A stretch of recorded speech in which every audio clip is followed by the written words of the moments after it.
बिस्मिल्लाहिर्रहमानिर्रहीम। अरशद लोधी कम दियाँ गल्लां नाल हाज़िर खिदमत है।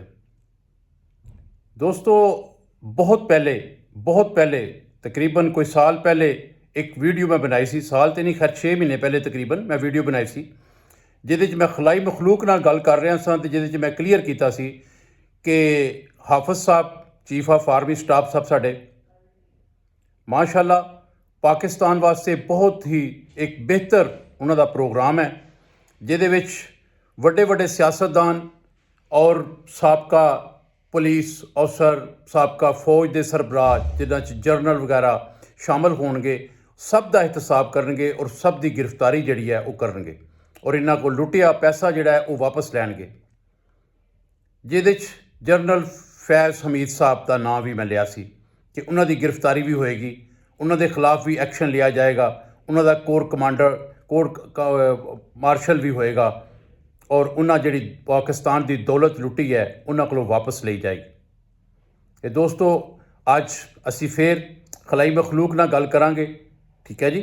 तो तुहानूं अगली रिपोर्ट दिंदे आ कि इस तो बाद की होने वाला है। जी अस्सलाम वालेकुम जी जनाब, की हाल ने? खरीयत नाल हो? ठीक ठाक हो जी? अल्लाह पाक दा शुक्र जनाब, बिल्कुल।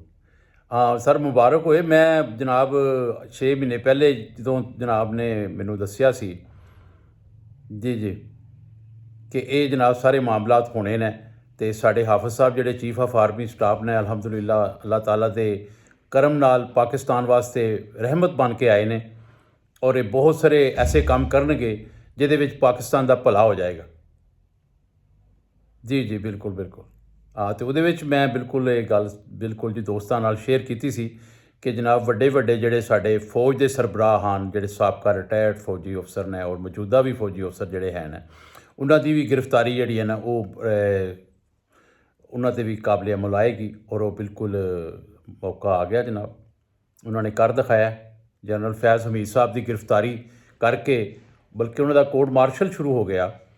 तो क्योंकि सब तो ज़्यादा जी PTI दौर दे विच जिहड़ी करप्शन जिन्हां कीती सी वो जनरल फैज़ हमीद साहब ही सन, तो उन्हां दी करप्शन जिहड़ी है वो बेनकाब होएगी इंशाअल्लाह ताला। टॉप सिटी दा केस और दूसरे मामलात जिहड़े ने वो डिस्कस किए जाएंगे। जी बिल्कुल इस तरह ही। होर उस तो इलावा की तुसीं देख रहे हो? जी मेरी नज़र दे विच सर जी ये कि बिल्कुल इस तो अगे जिहड़ा मामला है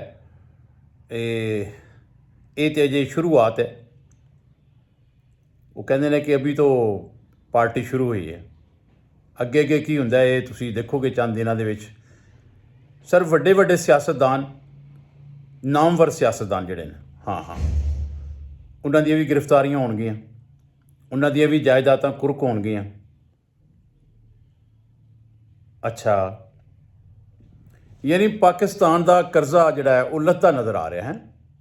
पहले तो चढ़ता जा रहा सी ना जी PTI दौर च, फिर उस तो बाद भी जी 1.5 साल मतलब नून लीग ने भी हुकूमत की थी, वो कर्जा खैर इस तरह चढ़िया है कि हर पाकिस्तानी जमदा बच्चा 2.5 लाख रुपए का मकरूज हो गया और बिजली के बिलों ने जी आवाम की हालत कर दी है। अल्लाह माफ़ करे सर जी, अल्लाह माफ़ करे, अल्लाह माफ़ करे। यानी मेरा अपना 1.5 लाख रुपया बिल घर का आ गया, मैं रोन हाका हो गया। तो जोड़े माड़े लोग ने, जोड़े मैं समझना जोड़े लोग मेहनत मुशक्कत करते हैं या मुलाजम पेशा लोग ने जिन्हें की तनख्वाह 20, 25, 40, 50 हज़ार रुपया है, तो सर जी बिलों ने तो बिल्कुल जोड़ा जीना हराम कर दिता सी।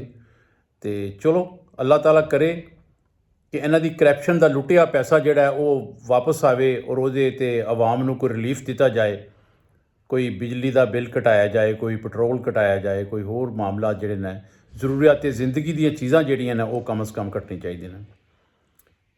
जी बिल्कुल, एक भी पॉइंट चुक्या सी उदों, मतलब दस्सिया सी तुसां भी, मैं भी जिक्र किया इस गल ते कि गंदम जिहड़ी है उसकी कीमत बहुत ज़्यादा घट जाएगी, क्योंकि खाण पीण दी चीज़ां ने जिहड़ी मतलब रोज़मर्रा हर गरीब आदमी की खुराक है, तो उन्होंने भी रेट इन्होंने घटा के साबित करता सी कि जनाब लो गंदम का रेट तो घटा दिता सी। बाकी जरूरियाती ज़िंदगी की चीज़ां चावल हो गए, मतलब चीनी हो गई, घी हो गया, इन्हां दी कीमतां भी कुछ घटियां। अगे की देख रहे हो तुसीं? जी मतलब तुसीं देख रहे हो कि आने वाले वक्त दे विच ਮਤਲਬ ਇਸੇ ਸਾਲ ਦੇ ਵਿੱਚ। ਅੱਛਾ ਅੱਛਾ ਅੱਛਾ, ਮਤਲਬ ਮਜ਼ੀਦ ਚੀਜ਼ਾਂ ਜਿਹੜੀਆਂ ਨਾ ਘਟਣਗੀਆਂ। ਅਤੇ ਸਰ ਜੀ ਚਾਵਲ ਜਿਹੜਾ ਇਸ ਵੇਲੇ 300-350 ਰੁਪਏ ਕਿਲੋ ਵਿਕ ਰਿਹਾ। ਅੱਛਾ, ਮਤਲਬ ਕਮ ਸੇ ਕਮ 100 ਰੁਪਇਆ ਕਿਲੋ ਤੁਸੀਂ ਜਿਹਦਾ ਮਤਲਬ ਹੈ ਘਟਾਉਣ ਦੇ ਬੂਟ 'ਚ ਹੈਗੇ ਹੋ ਕਿ ਇਹਦਾ ਰੇਟ ਜਿਹੜਾ ਨਾ 100 ਰੁਪਇਆ ਕਿਲੋ ਘਟ ਜਾਏਗਾ। ਜਿਹੜਾ ਚਾਵਲ ਇਸ ਵੇਲੇ 300 ਰੁਪਏ ਕਿਲੋ ਹੈ ਉਹ 200 ਰੁਪਏ ਕਿਲੋ ਹੋ ਜਾਏਗਾ। ਠੀਕ ਹੋ ਗਿਆ, ਠੀਕ ਹੋ ਗਿਆ।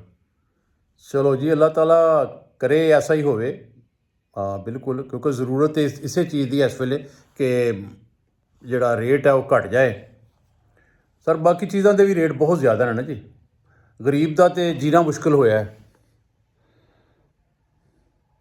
ਠੀਕ ਹੋ ਗਿਆ ਸਰ ਜੀ। ਅੱਜ ਕੱਲ੍ਹ ਗੋਲਡ ਦਾ ਰੇਟ ਵੀ ਬੜਾ ਤੇਜ਼ੀ ਨਾਲ ਵੱਧ ਰਿਹਾ। ਮਤਲਬ ਮੈਂ ਦੇਖ ਰਿਹਾ ਕਿ ਮਾਰਕੀਟ ਜਿਹੜੀ ਹੈ ਉਹ 2400 ਕੁਛ ਡਾਲਰ। ਹਾਂ ਬਿਲਕੁਲ, ਇਹ ਤਾਂ ਗੱਲ ਹੈ। ਮਤਲਬ ਇਹ ਤਾਂ ਇੰਟਰਨੈਸ਼ਨਲ ਹੁੰਦਾ। ਬਿਲਕੁਲ ਬਿਲਕੁਲ, ਪਾਕਿਸਤਾਨ ਦਾ ਮਸਲਾ ਨਹੀਂ ਹੈ। ਇਹ ਗੋਲਡ ਦਾ ਰੇਟ ਜਿਹੜਾ ਇੰਟਰਨੈਸ਼ਨਲ ਵੱਧਦਾ।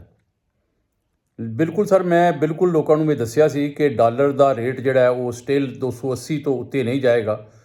ਅਤੇ ਬਿਲਕੁਲ ਸਰ ਤੁਹਾਡੀ ਗੱਲ 1000% ਸੱਚੀ ਹੋਈ ਸਾਬਤ ਹੋਈ ਕਿ ਡਾਲਰ ਅਲਹਮਦੁਲਿਲਾ ਕਾਫੀ ਦੇਰ ਤੋਂ, ਸਾਲ ਤੋਂ ਉੱਤੇ ਹੋ ਗਿਆ ਡਾਲਰ 280 ਨੂੰ ਕ੍ਰਾਸ ਨਹੀਂ ਕਰ ਸਕਿਆ। ਅਤੇ ਮਤਲਬ ਇਹਦੇ ਵਿੱਚ ਇਹ ਹੈ ਕਿ ਪਾਕਿਸਤਾਨੀ ਕਰੰਸੀ ਜਿਹੜੀ ਉਹ ਮੁਸਤਹਿਕਮ ਹੋਈ ਹੈ।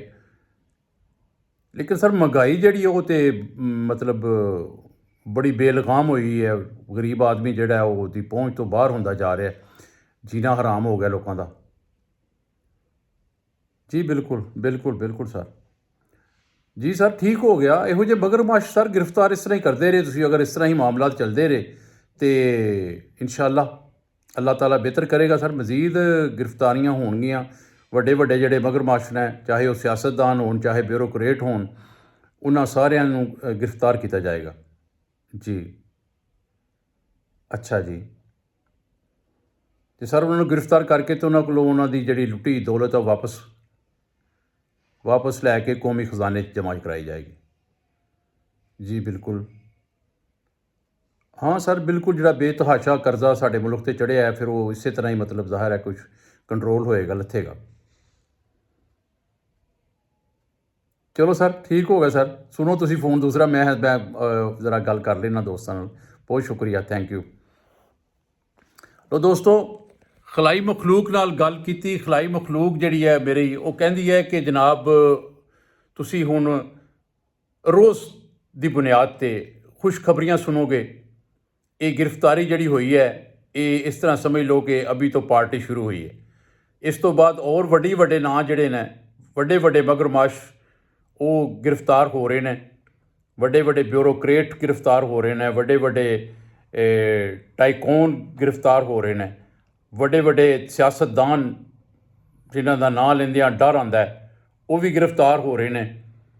ਔਰ ਉਹਨਾਂ ਦੀ ਲੁੱਟੀ ਦੌਲਤ, ਜਿਹੜੀ ਪਾਕਿਸਤਾਨ ਦੀ ਲੁੱਟੀ ਦੌਲਤ ਹੈ ਉਹਨਾਂ ਕੋਲੋਂ, ਉਹ ਵਾਪਸ ਲਈ ਜਾ ਰਹੀ ਹੈ।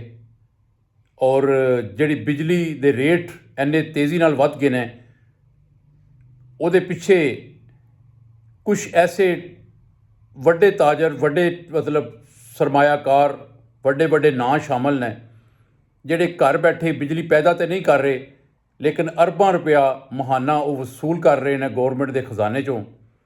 ਉਹਨਾਂ 'ਤੇ ਵੀ ਹੱਥ ਪਾਇਆ ਜਾ ਰਿਹਾ। ਔਰ ਉਹਨਾਂ ਕੋਲੋਂ ਉਹ ਜਿਹੜੇ ਐਗਰੀਮੈਂਟ ਹੋਏ ਨੇ ਉਹ ਐਗਰੀਮੈਂਟ ਕੈਂਸਲ ਹੋਣਗੇ।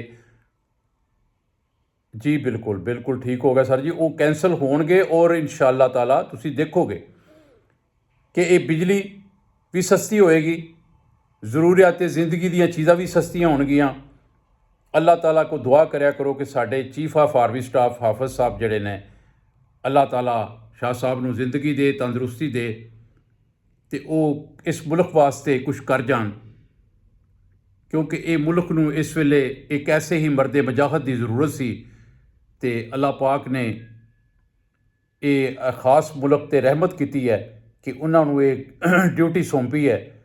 ਅਤੇ ਜਿਹੜਾ ਟਾਈਮ ਲੱਗਾ ਇਹਦੇ ਵਿੱਚ, ਲੋਕ ਬਹੁਤ ਸਾਰੇ ਕਹਿੰਦੇ ਨੇ ਕਿ ਯਾਰ ਉਹਨਾਂ ਨੂੰ ਤਾਂ ਸਾਲ ਹੋ ਗਿਆ, ਸਾਲ ਵਿੱਚ ਉਹਨਾਂ ਨੇ ਕੁਛ ਨਹੀਂ ਕੀਤਾ। ਅਤੇ ਸਰ ਜੀ ਮੈਂ ਸਮਝਦਾ ਬਹੁਤ ਕੁਛ ਕੀਤਾ। ਇਹ ਜਿਹੜਾ ਸਟੈਪ ਅੱਜ ਚੁੱਕਿਆ ਇਹ ਕੋਈ ਮਾਮੂਲੀ ਸਟੈਪ ਨਹੀਂ ਹੈ। ਜਨਰਲ ਹਮੀਦ ਨੂੰ ਗ੍ਰਿਫਤਾਰ ਕਰਨਾ ਕੋਈ ਆਮ ਗੱਲ ਨਹੀਂ ਸੀਗੀ। ਇਹ ਬਹੁਤ ਵੱਡਾ ਇੱਕ ਥੰਮ ਸੀ, ਟਾਈਕੂਨ ਸੀ, ਔਰ ਬਹੁਤ ਵੱਡਾ ਨਾਂ ਸੀ, ਔਰ ਇਹ ਕਰਪਸ਼ਨ ਦਾ ਬੇਤਾਜ ਬਾਦਸ਼ਾਹ ਰਿਹਾ। ਇਹਦੇ 'ਤੇ ਹੱਥ ਪਾਉਣ ਦਾ ਮਤਲਬ ਇਹ ਹੈ ਕਿ ਹੁਣ ਕੋਈ ਨਹੀਂ ਬਚੇਗਾ। ਸਭ ਤਿਆਰ ਹੋ ਜਾਓ, ਸਭ ਦੀਆਂ ਗ੍ਰਿਫਤਾਰੀਆਂ ਹੋਣਗੀਆਂ ਔਰ ਇਸ ਮੁਲਕ ਦਾ ਕਰਜ਼ਾ ਲੱਥੇਗਾ। ਪਾਕ ਫੌਜ ਜ਼ਿੰਦਾਬਾਦ, ਪਾਕ ਫੌਜ ਜ਼ਿੰਦਾਬਾਦ, ਪਾਕ ਫੌਜ ਜ਼ਿੰਦਾਬਾਦ।